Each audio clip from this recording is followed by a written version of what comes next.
Hi, Chris Thompson here again from the Amiga Guide.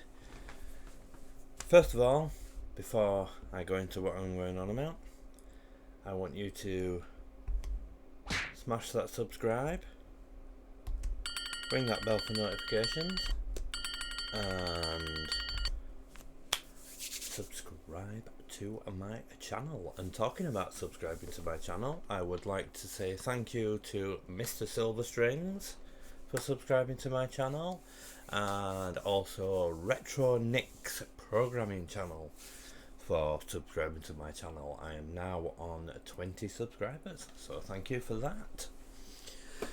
Anyway, so what I'm going to talk about today is I've actually made some floppy labels for the new AmigaOS 3.2.1 update discs.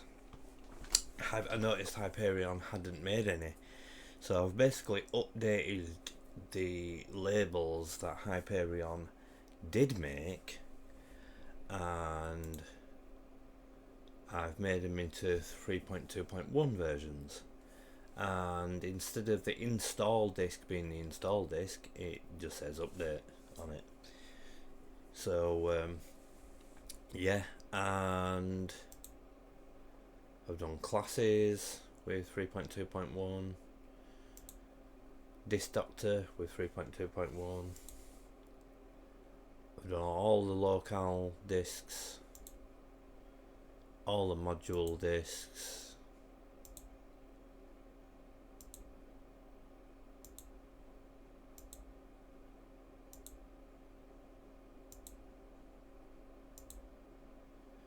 I've done the generic label that you can use for whatever you want.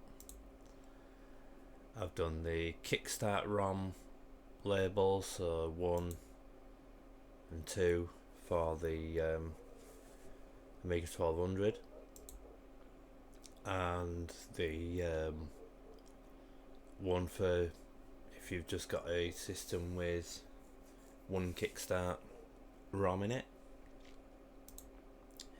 The SD card label, and the zip drive label. So that's it really. Thank you for watching, and I will have a link to those files in the description. So thank you for watching, and also thank you to those 2 new subscribers. So thank you for watching then, and I've been Chris Thompson. This is the Amiga Guide, and I'll see you in the next one.